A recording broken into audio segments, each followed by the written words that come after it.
코인버스에서 알려드리는 투자 얘기 홍반장입니다. 일당 125만원, 정말 부러운 금액인데요.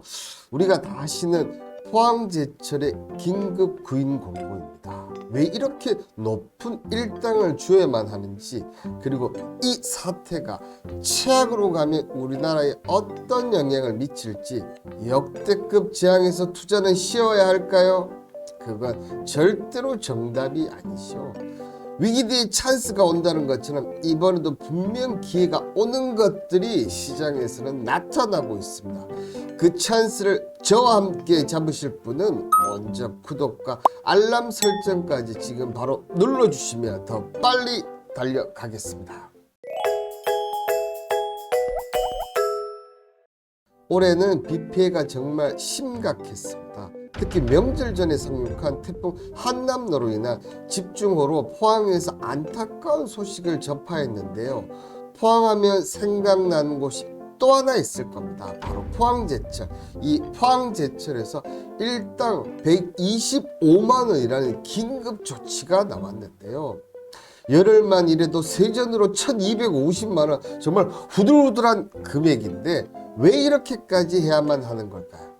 이번 태풍 영향으로 포항제철 전체가 침수되면서 생산과 출하 등 공장 가동이 현재 잠시 중단된 상황으로 49년 만에 멈췄다고 합니다. 1973년 샘물 생산을 시작한 이후 49년 만에 처음이라고 하니까 정말 이번 사태가 얼마나 대단한 사태인지 짐작이 합니다.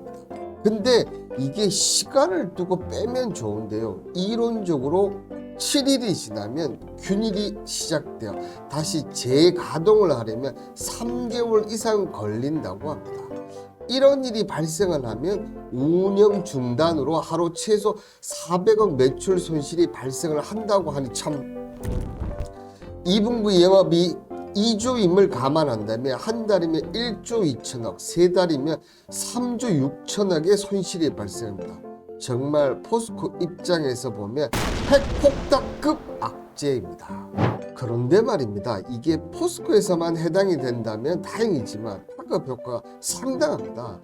가뜩이나 고물가, 고유가, 고금리의 3고 현상으로 올해 1월에서 6월 우리나라의 조각 생산량은 3,383만 톤으로 지난해 같은 기간 3,520만 톤에 비해 3.9% 감소한 가운데 이번 사태로 최악의 사태 발생 시 그 파급 효과는 조선과 자동차 산업에 엄청난 영향을 끼칠 것으로 보입니다. 포항제철소 내 조각 생산량은 지난해 기준 1,685만 톤, 제품별 비중으로 보면 배를 만드는 데 쓰이는 후판 338만 톤, 이어 냉연 291만 톤, 선제 274만 톤, 열연 220만 톤 순인데요. 만약 제철소 문을 한 달간 닫는다면 후판의 경우 선박 건조병이 20%를 차지할 정도로 조선업계의 타격이 가장 크며, 냉형 강판은 자동차와 가전제품 등에 주로 사용, 선제는 건설 현장이 최대 수요처이죠. 반도체를 제외하고 모두 우리나라 주력 산업들입니다.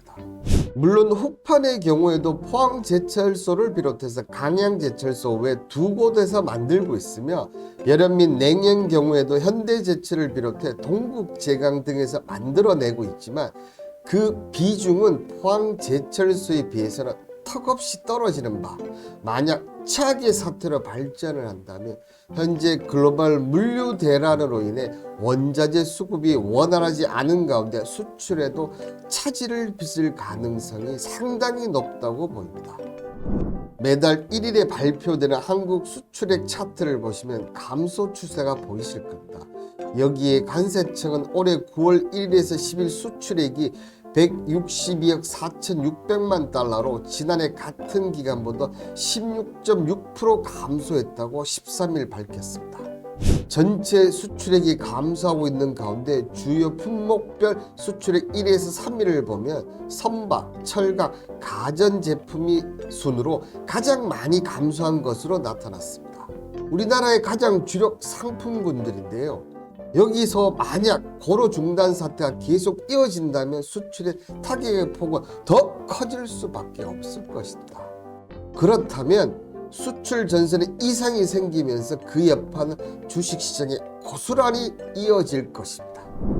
다행스럽게 10일 3고로 가동을 재개한 데 이어 12일에는 4고로와 2고로를 순차적으로 정상 가동했다고 밝혔습니다만 피해가 가장 컸던 아면 라인은 배수 작업이 80% 정도로 마무리된 상태로 아직 복구 중으로 가동 일정을 알 수 없는 실정입니다. 여기에 제대로 작동이 된다면 문제가 없겠지만 49년 만에 처음 발생한 사태인 만큼 차질이 빚을 가능성은 분명 있을 것으로 보인다.